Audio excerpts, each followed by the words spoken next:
Attention sleepless nights. Thank you for consuming this OSI 74 product broadcast live from the Black Knight satellite. For optimum performance and safety, your host, Mr. Lobo, asks that you please listen to these instructions carefully. When in a hospital or other healthcare facility, observe the restrictions on the use of electronic devices.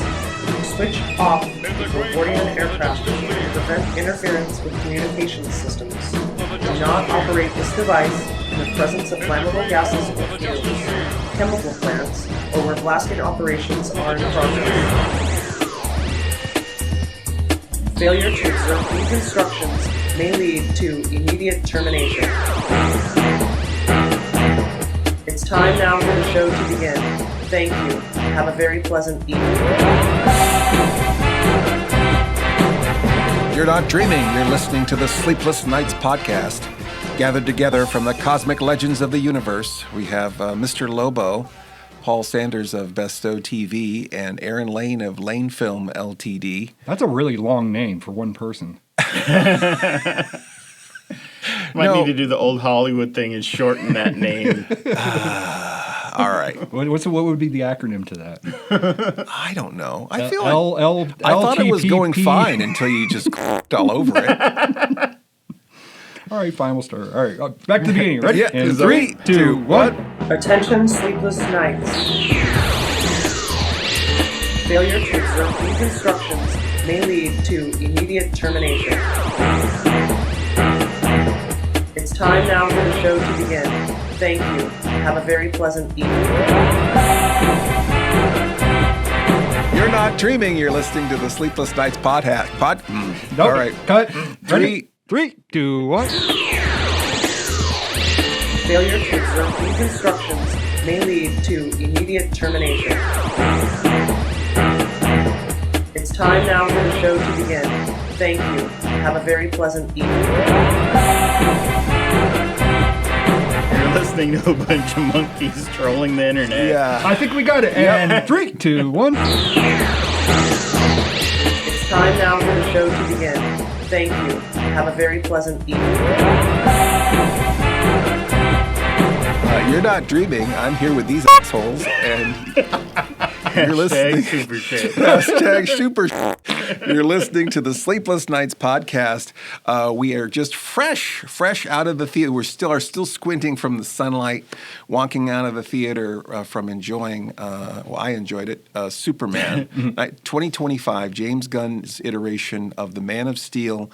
This is this is a character that's been going since the late 30s all the way to today, and there have been so many versions, and there's been a general superhero burnout, just in general, where you're just trying to get people to get up any energy to go see another superhero film. Let alone if it's not Christopher Reeves.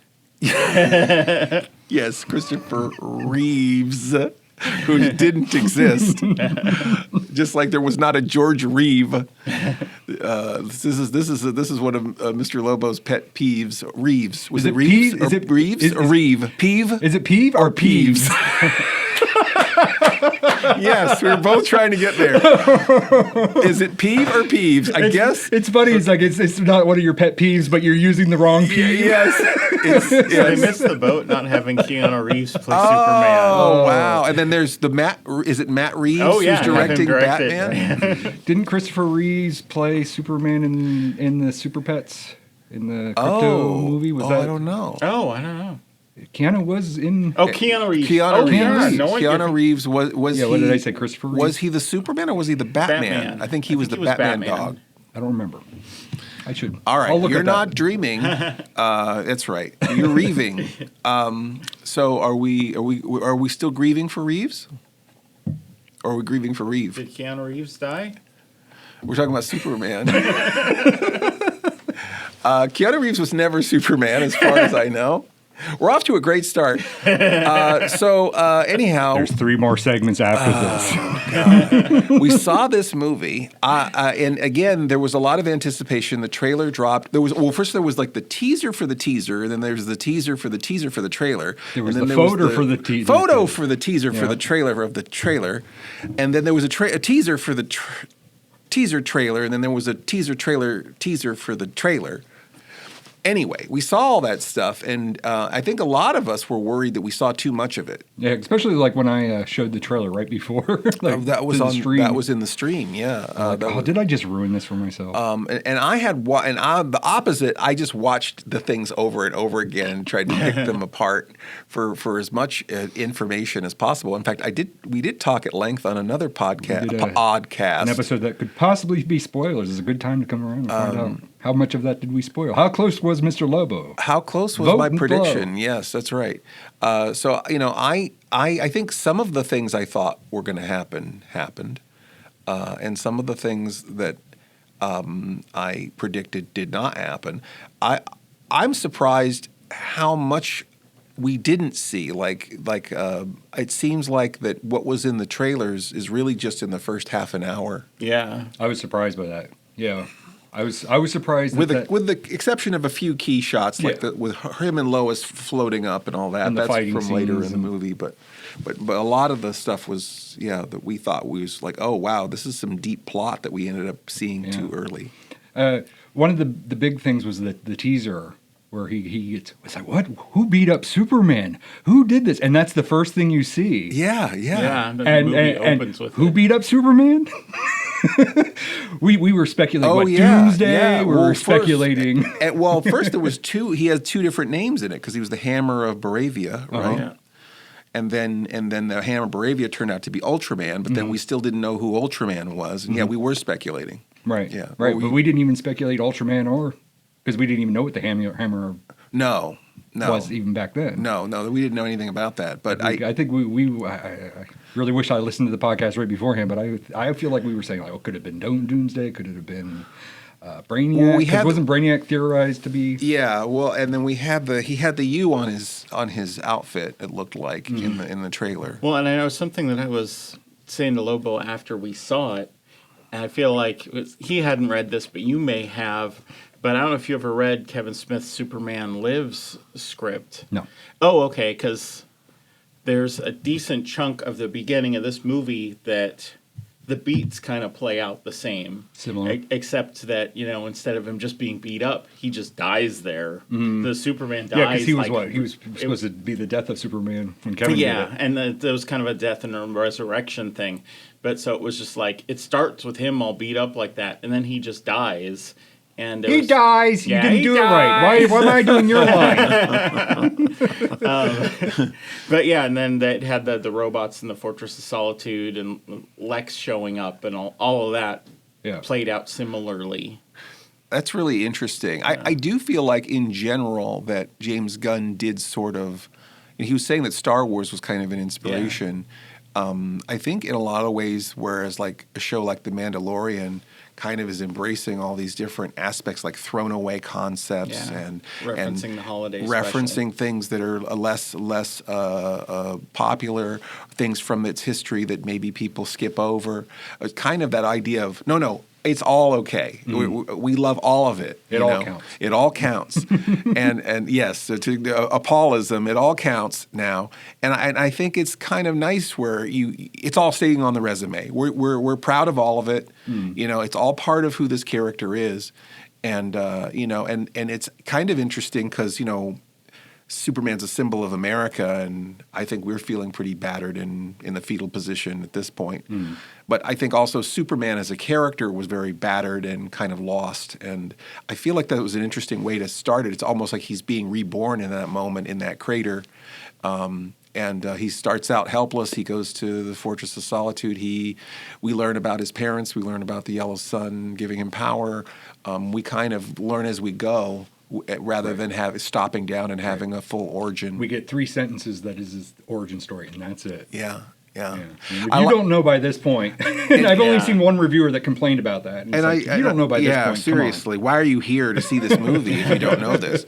So the other part of it that was like Star Wars too. Actually, there's 2 things in the beginning that were like Star Wars. When Darth Vader showed up. Yes, right. No one predicted that. No one thought Vader was going to show up. But the Emperor. yeah, it was amazing. Have I told you the story of Darth Vader? So yeah, Arnold Schwarzenegger as the Emperor was a really interesting choice. No, I think what was really very Star Wars like is that we started with a prologue. There's this thing, 3,000 years ago, metahumans arrived on this planet. 300 years ago, this other thing happened. 30 years ago, this happened. Et cetera, et cetera. It was all like, and it always like 300 years ago, 30 years ago, 3 years ago, 3 minutes ago, or 3 something minutes like that. ago, he got his ass beat. So so I think that all of that was really interesting because, one, it's like, okay, we're giving you this prologue, which is like Star Wars, telling you this is the world these are the rules, this is the world they're in, these are the good guys, these are the bad guys. There are others that exist. They mention the metahumans. Yeah, they mention their meta. So we never get that in any other Superman, really. You're not going to be surprised when other super characters show up. And that and things that make Superman special is that he's an alien metahuman. So you have this kind of prologue, like similar to Star Wars, and then there's just the title, Superman. Like when we have this little kind of almost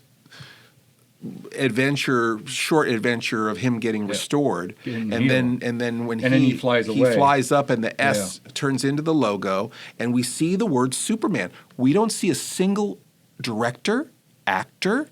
Nothing. And I remember when Lucas had Star Wars come out, and it was just Star Wars, and there was, after that prologue, it just says Star Wars, and there was no directed by, there was no actor names, and he ended up getting into a dispute. He got fined, and he got fined with the Directors Guild. With the Directors Guild. They must have decided, or Gunn must have decided, that he wanted to put people in this world the same way that Lucas wanted to just drop people in the middle of a world.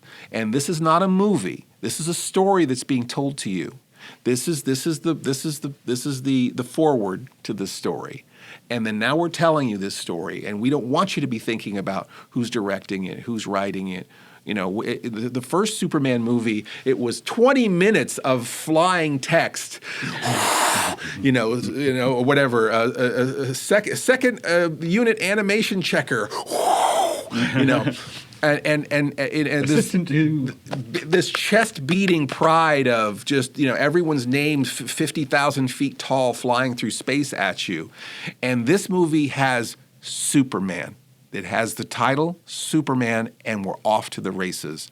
I think that was really bold. They probably had to pay a bunch of fines to pull that off. And so I thought that was kind of interesting. Of course, you know who we are, even without giant flying text, but we're going to be back with more Sleepless Nights of Insomnia after we pay these fines. Wait, who am I again? Get back on your stool, Beardo. Hurry, hurry, hurry. Join us live in the stripy tent of Twitch every Saturday night, 10 p.m. Eastern, 7 Pacific. Tune in early for our lead-in pre-show. See the amazing Wolf Boy and other sideshow freaks from your favorite misunderstood movies. See the mysterious and clinically depressed Harbinger. He died! See the pantsless bearded clam. I do have a name. Join your ringmaster of ceremonies, Mr. Lobo himself. Why do you get to use your real name? Clam up, Beardo, and get back on your stool. And a revolving door of special guests to help present an episode of Cinema Insomnia in a way you've never seen before. It's strange. It's bizarre. It's obtuse. It'll change your life. It's Cinema Insomnia on Twitch. CinemaInsomnia.com/Twitch. Hey, can somebody check on Aaron? So in James Gunn's Superman, we started off with, of course, Superman who has just been beaten up by the Hammer of Baravia. Is it Baravia? Am I pronouncing that right? Mm-hmm. And Baravia is a small country. They're at war with, what's the other country? Do you remember what it is? It's harder to pronounce. Jaharv, something like that. So the people of Jaharv, they are being invaded by the Baravians, right? And Superman stops this war. And this off camera.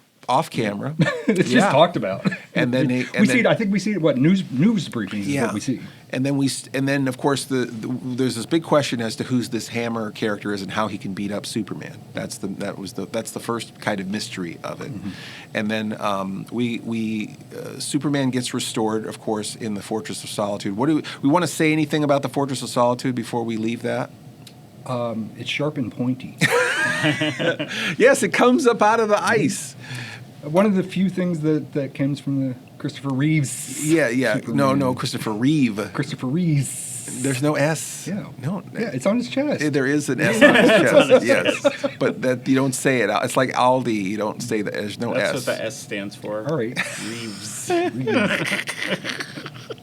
So it yes. says Christopher Reeve and then the S. Yes, Like it's right there. It's part of his Fine. name. Yes. Fine. We'll settle the difference.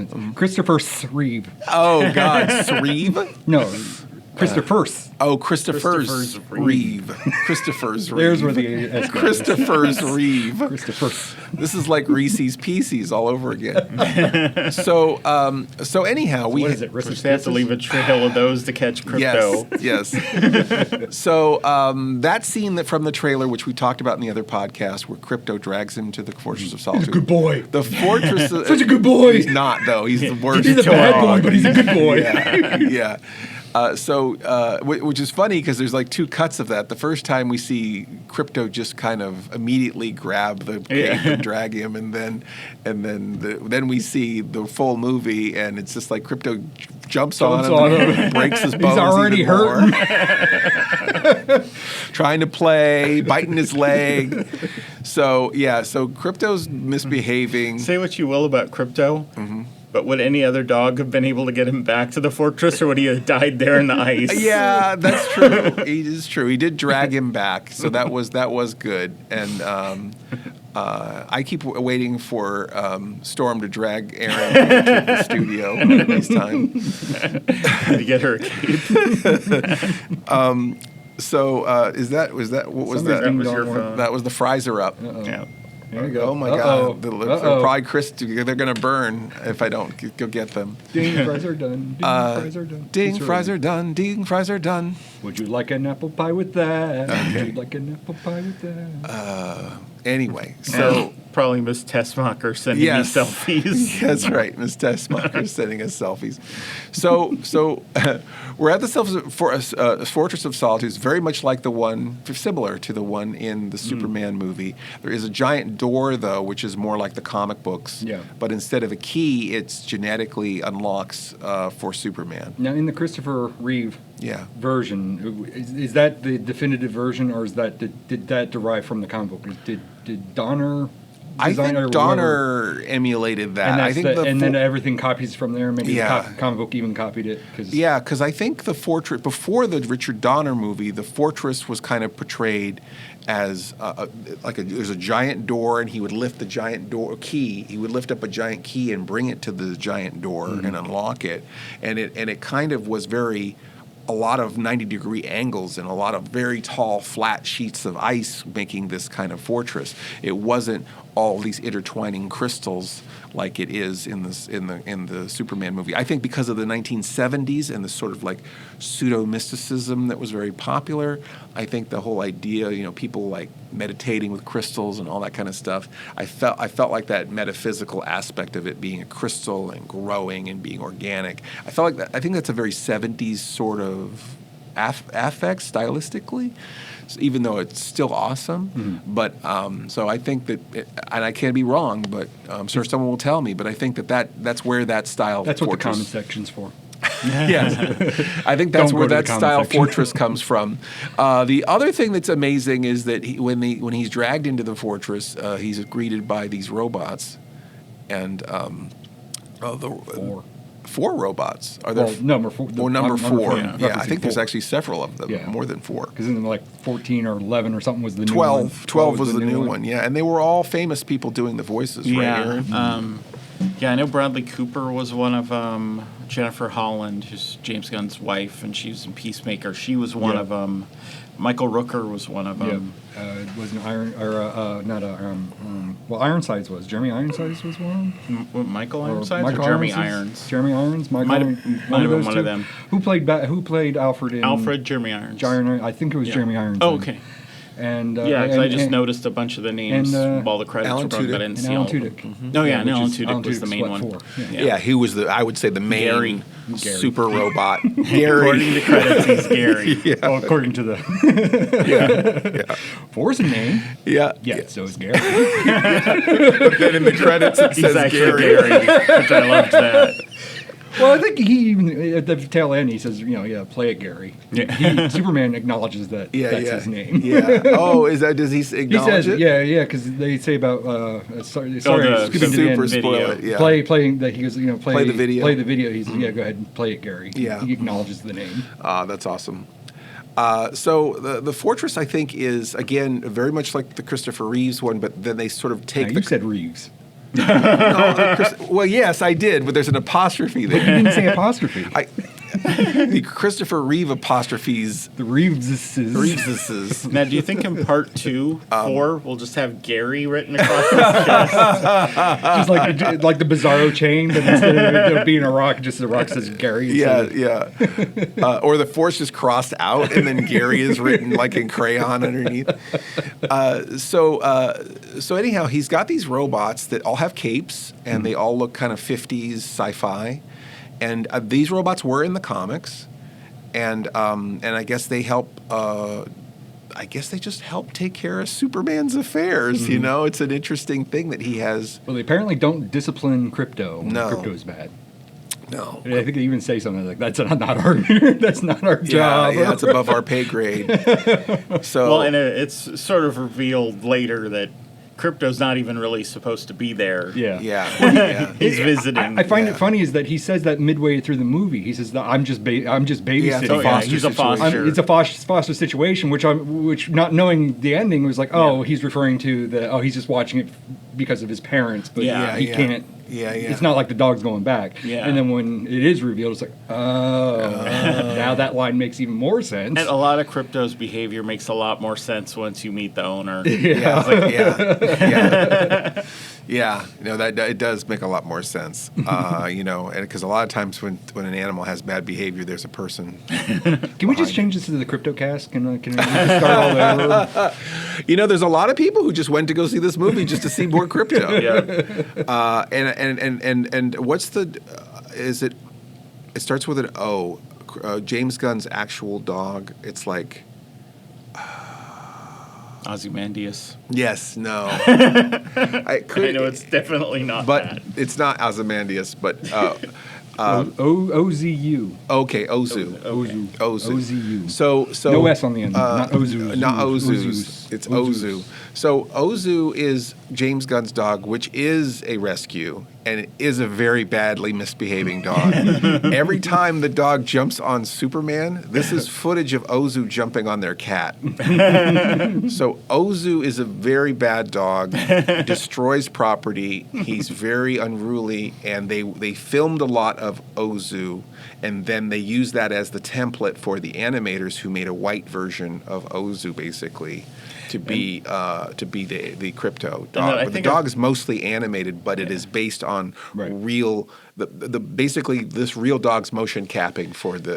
Well, and I think Ozu. I've talked to you about this, but I don't know if you've seen it yet still. But James Gunn had released supposed behind the scenes from filming Superman, and it's Crypto on set, like knocking over light stands and like flying around, beating up PAs and all this stuff, pumping Superman's leg.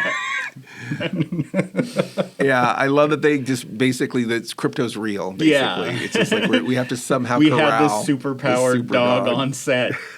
So, not to derail us and make this all about Crypto, but is Ozu's ear broken like that? Yeah. Because the thing that I noticed when I took over the stream is that we played some Crypto episodes, and Crypto in those cartoons, his one ear sticks up weird, and I had mentioned that in the stream. Like, wow. His one ear is animated different than the other one. Looks like it's flopped, and the other one looks like it's straight up. Interesting. And I'm wondering if that was something that was carried over. I don't know that. Because this is a different kind of dog than he is in the comics most usually. So, but that is interesting, the idea of the one floppy ear. He's a cute as hell dog. Again, there were so many scene stealers in this movie. Like, there's so many, usually when you have a movie that's about, like, again, a movie like Superman, it's like it's all about Superman and everybody else is sort of, supporting that one amazing character. There's so many really interesting, fun characters. There's a character for anybody, I feel like. If you're watching this movie, you're going to gravitate to a particular side character and go, oh, I really like what this character's about, or I really like this character. And there's still seemingly tie-ins to Donners, because I was surprised at the tail end, and he's like, Otis! And I'm like, oh, yeah. Wait, that guy's Otis? The whole time? And his name's Otis Berg. Well, and I feel like Otis had some stuff probably cut from the longer movie, because one of the first casting announcements they did was Otis and Miss Tessmacher. And so I feel like to announce that guy as being cast, probably third or fourth in the cast, he probably had more than no lines and just being called Otis. Right. Yeah. But yeah, that did crack me up, bringing back Otis. And then, and Miss Eve Tessmacher. Yeah. And they mostly just call her Eve. I don't think they ever said her last name. Or Mutant Toes. Yeah. Mutant Toes. Shrimp Toes. Shrimp Toes. Yeah. No, I think on the phone it's Mutant Toes. Yeah, it's Mutant. Yeah. I think he says Shrimp Toes. Toes. He says on the Shrimp phone. Toes. He says I like Shrimp Toes. that her handle. ID on his phone is Shrimp or Mutant Toes. We're talking about Jimmy. Jimmy apparently has really bad taste in women or attracts really crazy women. But apparently Miss Tessmacher or Eve Tessmacher Paul keeps looking over at me repeatedly. somewhat obsessed with Jimmy. Eve Tessmacher's somewhat obsessed with Jimmy. And in the original Superman the movie, one of the lines that she says is, how come I can never get it on with the good guys? And I feel like she just kind of probably has a string of relationships with really horrible people. And probably Jimmy is a person that she keeps coming back to for, yes, but more so for emotional support after falling apart with some terrible guy. And he's linking with her because he needs the story. Yeah, he knows she's a mess. I was going to say, he's sort of a horrible person, too. Yeah, because she's a hot mess, and he's just manipulating her so that he can not just get the story, but of course help save the world and help Superman. Because Lex Luthor is a bad dude, and certainly it's in his own. It's in her own interest to get away from Lex Luthor because his ex-girlfriend is trapped in a pocket dimension, which we will talk about after we trap ourselves in a pocket dimension. We've got 3 minutes? I didn't. Oh, okay. I saw the wrong gesture. All right, back to the beginning. Ready? And 3, 2, 1. It's time now for the show to begin. Thank you. Have a very pleasant evening. I'm here with these assholes, and you're... No, you said that again. Oh, no, it's the don't same repeat yourself, thing. right? All right. Still here. Ready? 3, 2, 1. Okay, I'm still here with this. And you're listening to the Sleepless Nights podcast. Sleepless Nights Pocket Dimension. Pocket Dimension. Yes. So Eve Tessmacher is definitely, I would say, an important character and also a fun character, and obsessed with social media, always taking pictures of herself and everything around her, which ends up being a plot point. I assumed that because of the sensitivity of everything that she was taking pictures for herself. I don't think she was posting that in social media, was she? No. So she was taking pictures of all this. She's just vain. She's taking these pictures for herself. And she might have been posting some of that stuff on social media too, which is funny to think about, that all of these like maps of Baravia and documents sitting there the whole time and hidden in plain Well, sight. I was thinking that in the beginning because she's taking the pictures of herself while the hammer is destroying buildings. She's taking pictures in front of that. Yeah. So, and I had the impression that she was posting on social media, but towards the end, it's like, well, they would have noticed this without them even having to go to her. So she might not have been posting this. She might be just vain. Maybe, or maybe they just didn't think. They just didn't think. They wouldn't think to look at all of her selfies for sensitive information about Lex Luthor. So it's kind of fun. I thought that was an interesting aspect of it. I love Jimmy. I think Jimmy is great. I think he was. Now that's the symbol. That's the symbol. Jimmy is great. So anyhow, so I guess we will take a super short break, and we'll be back with more of our breakdown of Superman 2025 Under the Gun. This is your Foley ASMR break, brought to you by the Sleepless Knights podcast.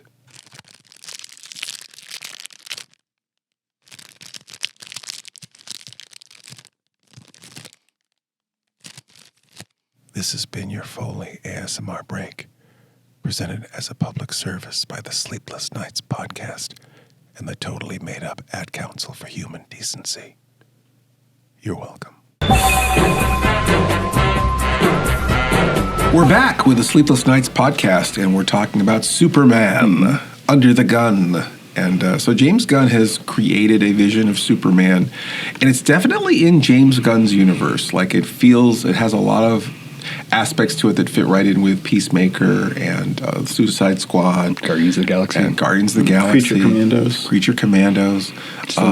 So it's interesting because Superman is such a wholesome character in this version, and they don't make him less wholesome, but everyone else around him. Yeah, I love that they brought back the big blue Boy Scout. Even to the degree that he just doesn't swear. Yeah, he doesn't swear. And it's weird because I used to be that guy. Like, I do swear for comedic value, and but then I rubbed off on you, and it's you somewhat swear of all the time. It's somewhat as soon as I come of in the door, he's like, son of a...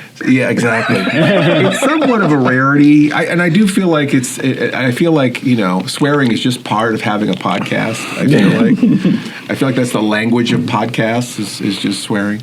But it is interesting because I don't swear very much. I don't swear very much. I'm usually only swearing for comedic effect. This is like when we did Plan 9 and people were like shocked at what a potty mouth Criswell was. Yeah. Or for years on this podcast, you were the only one that ever got censored. Yeah. I swear like a sailor, but you got censored. That's you right. You dropped the F-bomb like once in that first season. Yeah. That's right. So you were censored, and I was censored, and you weren't. Yeah. Right. Is that how it was? Or generally, you would swear, you would be censored, and I'd repeat what you said. Like, are you allowed to say shit? Yeah. No. So it is interesting, and honestly, I've never had anything. I don't have anything against swearing. I think for me, it was more like I felt like I wanted to express myself better. I didn't want to just fall back on the easiest, go for the nuke, the easiest thing, to say, and try a little harder to express myself. It wasn't necessarily about vulgarity, but. So Superman in this, he says golly gosh, things like that, and it's really bad when somebody says, "Oh yeah, hashtag super shit." Don't say that. Yeah. So that's really funny too because he's being, speaking of social media, we're talking about Eve Tessmacher and all her photos. He's being slammed on social media, highly criticized on social media. And one of the hashtags is hashtag super shit, which Lois brings up in their interview. And it really upsets him. I think that it's interesting to me because I love the reveal of that Lex Luthor is creating this mill of bad posts. It kind of makes fun of the Snyder Bros and all that kind of thing. It's just like there's this trying to change public opinion with a bunch of snarky tweets or messages or posts. And I think he's only one shy of actually writing Shakespeare. Yeah. I guess, since we're spoiling the whole thing, there is in his pocket dimension, he has a bunch of monkeys that are posting on social media, writing crappy stuff about Superman. which are hilarious to me that it would be monkeys. Like, I love that it's not even not a robot, not people, but monkeys. It's such a great indictment of social media. Engineered monkeys. I feel like it's not far off for what's going on in the real world. So, but I do feel like that this was probably this movie was probably, speaking of social media, and probably why it was addressed in this, there were a lot of people who really wanted to hate this movie. They wanted this movie to fail. I think there was a lot of Marvel people who wanted this movie to fail. I think there were a lot of people who were fans of the Snyderverse and the previous DC universe. Hashtag not my Superman. Hashtag not my Superman. Still uttered after this movie came out. People still were saying that. Still not Christopher Reeves. Yeah. Not Harry Cavill. How many S's are in it? Hashtag super shit. Hashtag super shit. Hashtag Snyder Cut. So right. Release the Snyder Cut, and then preserve the Snyder Cut, or what is it? Extend the Snyder Cut. The Snyderverse. Snyderverse, right? The Snyderverse. Restore the Snyderverse. Yeah. That's the hashtag. And now what? The new hashtag is the Airverse or Air Cut. The Air Cut. Yeah, Air Cut. The what cut? Suicide Squad. They went to Air Cut. The first Suicide Squad movie. Oh, interesting. And I really, nobody wants more of the first Suicide Squad. I mean, supposedly his cut's way different than what we got. I did feel like that the first Suicide Squad, detouring just for a second on that, was completely ruined by the success of Guardians of the Galaxy and Deadpool. I feel like after Guardians of the Galaxy and Deadpool, they felt like they needed Suicide Squad to be different than it was. And that's a different movie than what they shot. Right. And I don't think that it made it worse. It made a bad movie worse, the way that they put it together, in my opinion. Right. I'm sure it's somebody's favorite. Anyway, back to Superman, right? Dude, what is that sigh for? Hashtag cancel Mr. Lobo. Suicide Squad. No, I don't like that Suicide Squad. Nobody likes Actually, James Gunn way saved Suicide Squad. The Suicide Squad. Suicide Squad. The Suicide Squad was excellent. And one of the things that is similar in this, and similar in Peacemaker, and similar in Superman, similar in Peacemaker, similar in Suicide Squad, is that it's this embracing of everything, similar to also like The Mandalorian, where it's like, Starro shows up. I mean, there's so many amazing, Batmite's name is dropped on Peacemaker. It's like there's nothing that can't that I feel like James Gunn is like Molecule Eater, or if we can Matter Eater Lad. Matter-Eater Lad. Like, what? Polka Dot Man. I the fact that you can go, what? If the writing is good enough, we can make this work. If we stay true to it, if we have that verisimilitude and just accept this universe, and that we're here for sci-fi adventure. We're not here for realism. We didn't come here for realism. We came here for fantasy, and I think that I feel like is an important aspect. And then it's like how we were naming like Batmite, Matter Eater Lad, Polka Dot Man, Mario, Super Mario, Luigi, Cobra Commander, Optimus Prime, Shipwreck. This is when Peacemaker was trying to find someone to frame. For his crime instead of his dad. Ariana Grande. When are we going to get an Eagly crypto movie? League of Super Pets. Ooh, League of Super Pets. Ace the Bat Hound in there. Eagly and crypto. But it is interesting too that the level of writing on the Suicide Squad. I didn't even like Peacemaker. Like in the Suicide Squad, when that movie ended, I'm like, God, what a bastard! I hate that character. Well, and then the post-credit tease that he's still alive, and it's like, why? And then Peacemaker happens, and within half an episode, you love this guy, you understand this guy, and you feel sorry for him. You feel like this is a victim. He's been kind of manipulated by the system, His dad. As soon as you manipulated meet by his dad, suddenly you get him a lot. Yeah, but not just his dad, but the way that he's treated. He's treated as a weapon by the government. Even he survives and comes back and sits down with his dad, and his dad couldn't even give a shit. Yeah. He didn't care. Yeah, and then the dad who's like watching like conservative news and all that stuff. What's interesting to me, and again, that thing from Donner, the verisimilitude, which is just being true to yourself, being true to the story of the world you're creating. I think that what's interesting about it is like Peacemaker has a fairly comic accurate costume, and I got interested in that because Peacemaker is one of those characters that was from Charlton Comics that was later parodied and became the Watchmen characters. So the comedian character came from Peacemaker, just like the Question became Rorschach. And, is it Mr. Adam was Dr. Manhattan? I believe so. Whatever, however that goes. Blue Beetle is Night Owl or whatever. So that was kind of interesting to me at first. Because like, okay, well, he's supposed to be that character in Watchmen.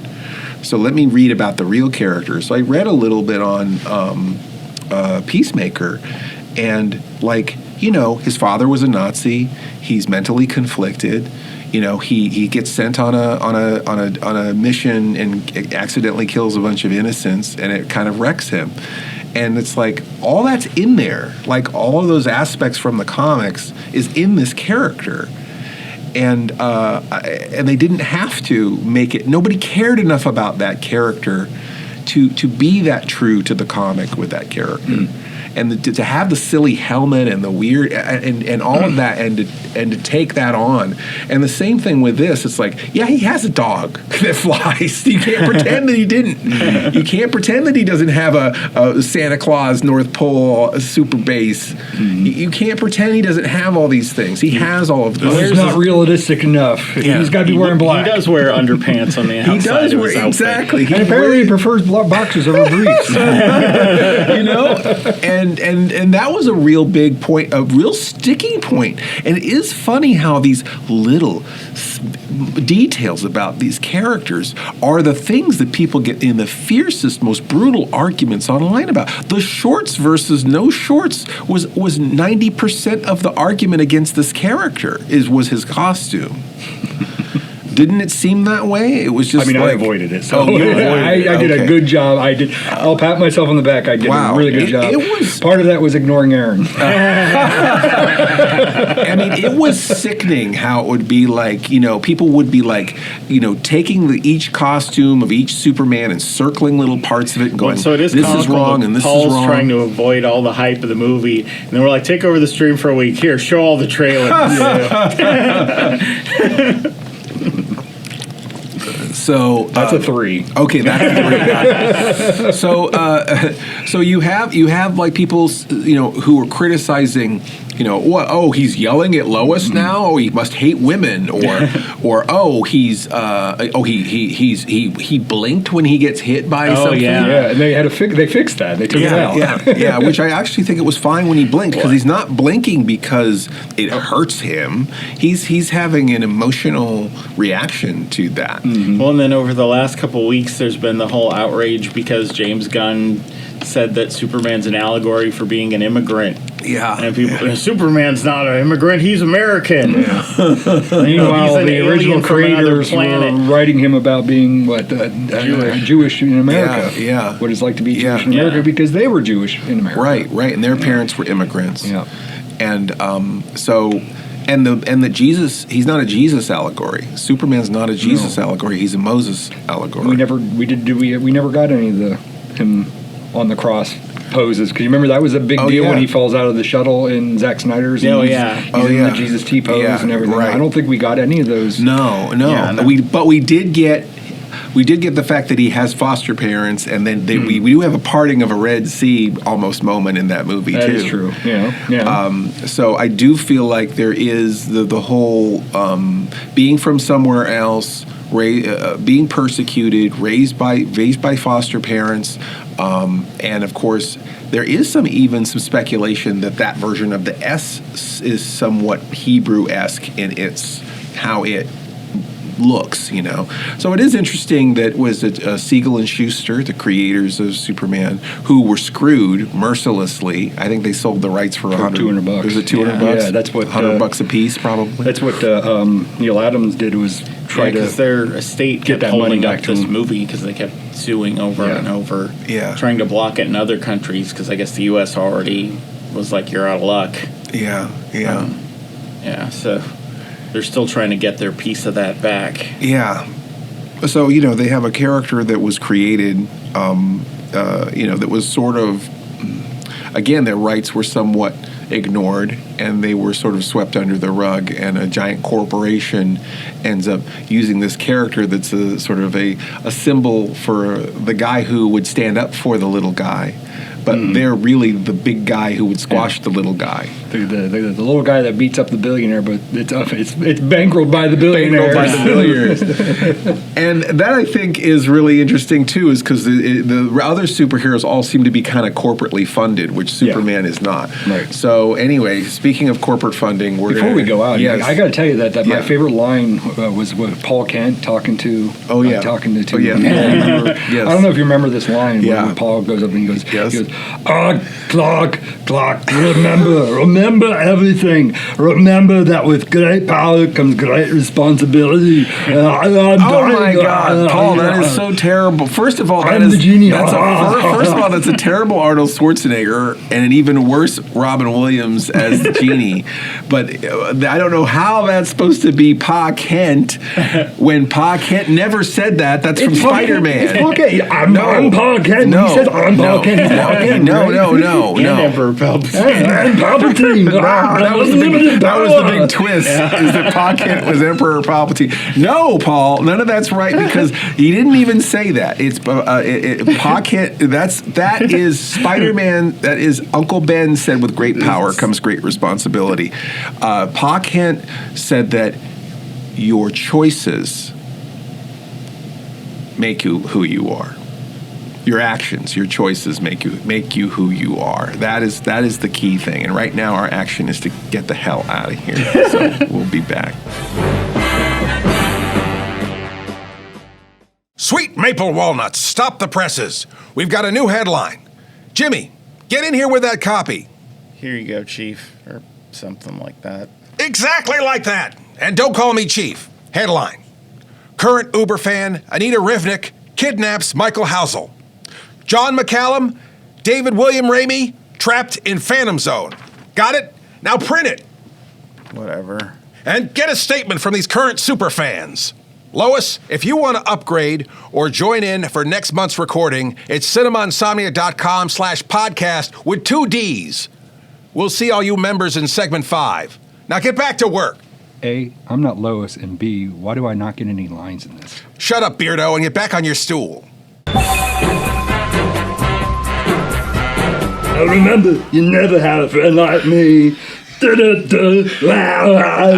God. Stop, please. Be our guest. Be our guest. Okay, first of all, your Arnold Schwarzenegger is becoming Australian somehow. What? Your Arnold Schwarzenegger is almost going Australian, first of all. Can you do some Let It Go? No. Mr. Freeze. No, please. I don't know where to go with I'm this. Mr. Freeze Miser. I'm Mr. Snow. Come on, sing! I'll be back. Okay. In 5 minutes, depending on traffic. So, you had Batman and Robin with Arnold Schwarzenegger, which was a very silly superhero movie that it did not quite connect with too many costumed characters. And this is how I'm segueing back into the movie we're talking about. There were a lot of characters in this movie, and there were somehow a lot of costumed characters, a lot of characters with powers, and somehow the message didn't get lost. Somehow there's still weight to everything. Somehow it doesn't seem like a parody. It doesn't seem like a farce. I think that's a really an amazing testament to James Gunn's, work, right? Don't you think? And probably felt the most like a comic book of any of the Superman movies. Yeah, it did feel like a comic book, and I think it did help that it kind of has that start of like, this is a story, these are the rules. We're in this fantasy world, and let's go. Right. I think that like great performances throughout this movie. Like Mr. Terrific's the coolest guy I've ever seen. Right. Guy Gardner, Green Lantern, is freaking out. He's the asshole you want on your side. Well, we said earlier how like Superman doesn't swear. Yeah. But then it's like Guy Gardner's allowed to swear. He's allowed to flip people off with the ring and everything else, which is like this perfect balance where it's like, because it makes Superman stand out that he purposely curtails his words. There's contrast. Well, and I know going into it, we were kind of expecting that whole Justice Gang to be antagonists. Yeah. So that was really a surprise that they didn't give away in the marketing, really, that they're all on the same side. Because even in the podcast, that was your speculation, was that they had to bring him in and that they were bringing him to Amanda Waller's jail. Yeah. That's what I thought that I thought that the billionaires were manipulating the superheroes to capture Superman, but that's not what happens. No. Yeah, and I thought that was kind of a nice redemption moment for Guy Gardner for what an asshole he is throughout it. When it's just like, Superman can't make it, you got an upgrade. And he shows up to save the day when he's acted like he doesn't give a shit about that situation. Well, the whole even movie. Guy Gardner, and he's not even being an asshole at this point. I mean, he is an asshole, but he says I took an oath that I would for the space police that I would have to bring you in. If this is true, I have to bring you in. This looks bad if I don't. Yeah. So you got to come clean and tell us what's going on. Yeah. Yeah, it's interesting. There's an honor there with him, and I think he takes what he does very seriously, of the cloth, right? The cloth. Of the cloth. So I think that's a really interesting aspect. Your of him. vote doesn't count, and I'm the leader. My vote counts twice. Yeah. Justice Gang. That's a good name. You're in. I think it's interesting you have him where he's a little bit brash and a little bit kind of a jerk, but he's not a bad guy. Right. And there's a distinction there. And then you have Metamorpho, who's another character who, again, we thought was going to be more of a villain because he can turn himself into kryptonite, among other things he can do. He's just being manipulated, and we see him tear up, and we see him being emotional, and we see him kind of sensitive. And I would have never written Metamorpho like that. Mm-hmm. And then he gets some weird lines. Yes. He was actually more upset watching a civilian die than Superman was, which is crazy that, like, he seemed to even have more of a moral center than Superman. Yeah. That was really interesting.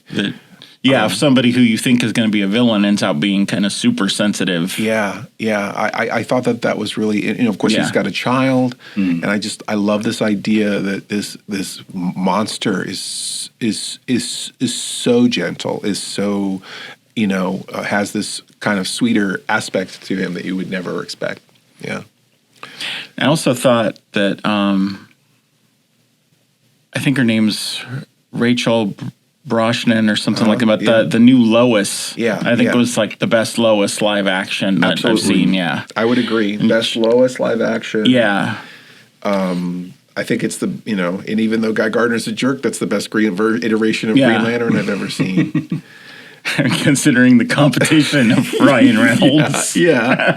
That's true. I also like the we were talking earlier about like the compare and contrast where like Superman will try not to cross that line. Like he wants to save the kaiju and everything else, but the Let's talk about the kaiju for a second. Yeah. So we see the kaiju as a baby, which I kind of describe as Stitch a little bit.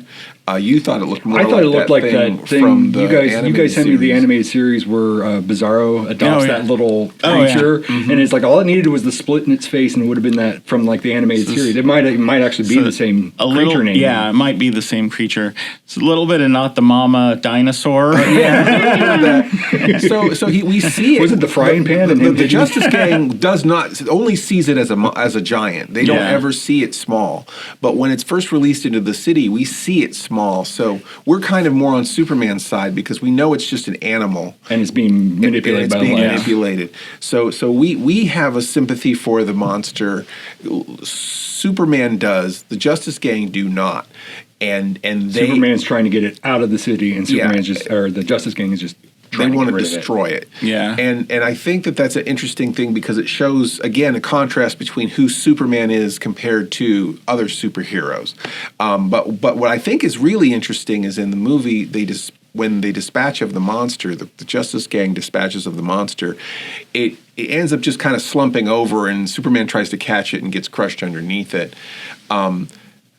I think that maybe it was edited. I think it might have been more gruesome than that because the toy, the whole stomach explodes and slime comes out. Yeah, I remember we saw the toy that had like all the goo that comes out of the stomach and everything. And I was thinking like Superman wouldn't do that. Remember when we were watching that commercial? I'm like, it's interesting action for a toy for the stomach to explode, but Superman wouldn't punch a monster and its stomach explodes. No, but if Guy Gardner's already exploding parts of its insides, it wouldn't be too far of a stretch to think he did that. Yeah. So I think that there's probably two things: is maybe it was a little too gross in testing or whatever, or in some stage of the making of the movie. And the other thing is that maybe it was too unforgivable. Like, the creature's too cute, too likable. Right. So if we saw the Justice Gang do that to a monster that cute, that it might affect how much we like those characters. Yeah. And it might not pass the MPAA was the other aspect. Yeah. If it was too over the top. Right, if it was too over the top. So they might have been able to get away with that for the Suicide Squad, but not for a Superman movie where there'll be a lot more kids. Yeah, because that would have been more James Gunny if they were all slipping around in monster guts, right? I feel like that's a very James Gunny kind of thing to happen, and I feel like that didn't happen. I think it was like purple goo. I think it's the toy. Yeah. Making sure not to make it red blood, but it still might be too far to get an R rating. Yeah. The other thing that's similar to the kaiju fight that I thought was really great was the first teaser picture they released where there's the thing going on out the window while he's putting his boots on. Yeah. And then the reveal of what that is in the movie is hilarious.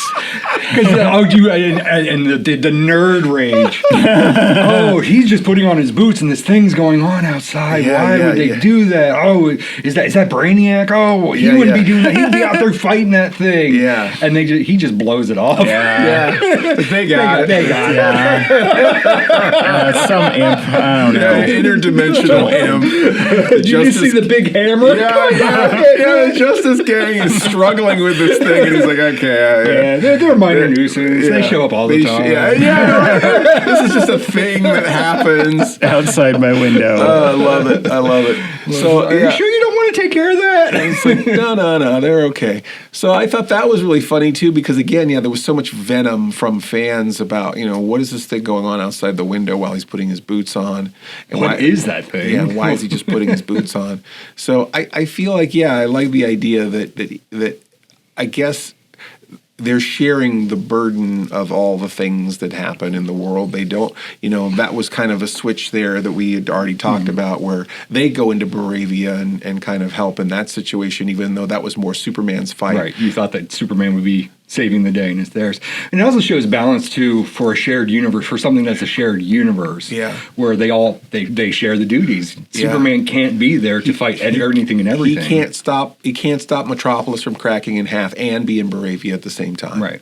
So I do feel like they did a really good job of giving Superman some limitations and showing him solving some of those limitations. And going back to the kaiju too, is that the other thing that I like is that he's trying to rescue, he's trying to save the kaiju and everything. But there's also like there's moments in the film where if he gets pushed, he will cross the line. Yeah. If you're the dictator terrorist of the other side, he has no problems dragging your ass through the desert, pushing you against the cactus to get you to tell the truth. He will do harm if he has to. Yeah. If you push him. If he feels like he has due cause, but he's not going to strike. He's not going to strike first. Yeah, that's what you said, I believe. Yeah. So I think that the fact that we have a Superman who's a truly good person, and the big blue Boy Scout, completely unashamed of that, and how rebellious that is in a modern world, which I think is really the central theme of the whole movie. Would you say that it's punk? I would say it's punk rock, to be kind. Yes,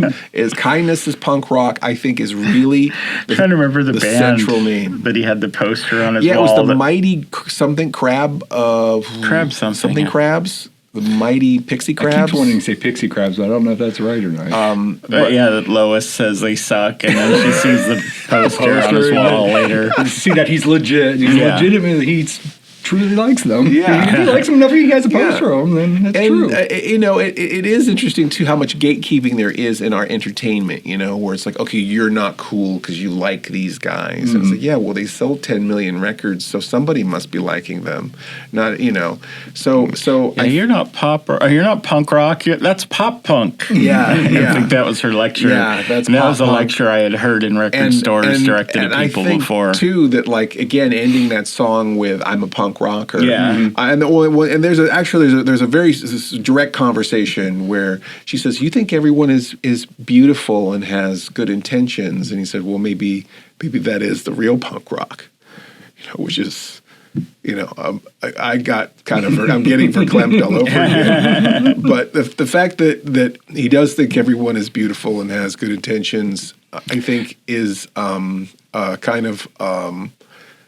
is rebellious. Something else I think culture. that we need to get in the last 3 minutes is something else that I feel like you probably got choked up over. Yeah. Meanwhile, at the Hall of Justice. Oh, yeah, I did emotionally get overwhelmed when they pull up to that building and it's the Hall of Justice.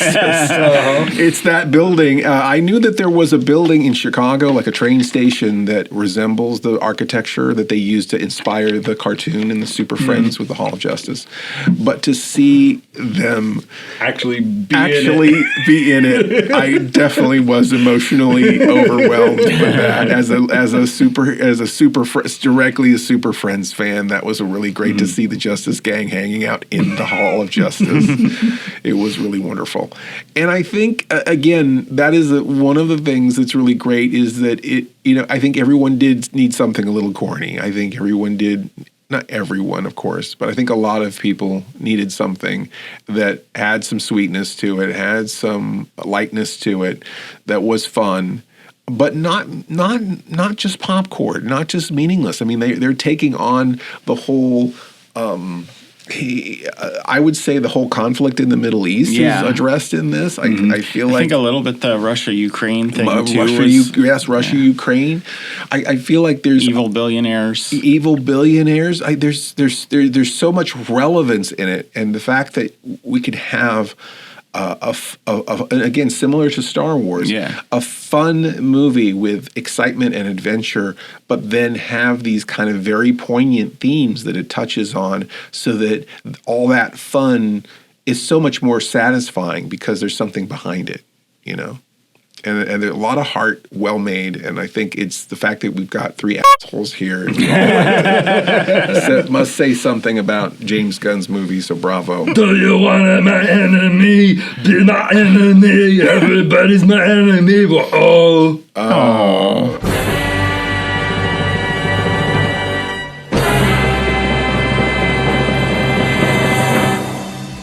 You have been listening to the Sleepless Nights podcast, or should we say, pODDcast. pODDcast. Emphasis on the odd. Our theme is by Mars Homeworld at Deadhouse Music. Our opening announcement is by Ophelia Necro. She does a radio show called Suicide Watch. Patreon supporters get to hear this podcast before anyone else and a lot of other great stuff, right, Paul? Sure. Doesn't get it better than that, right?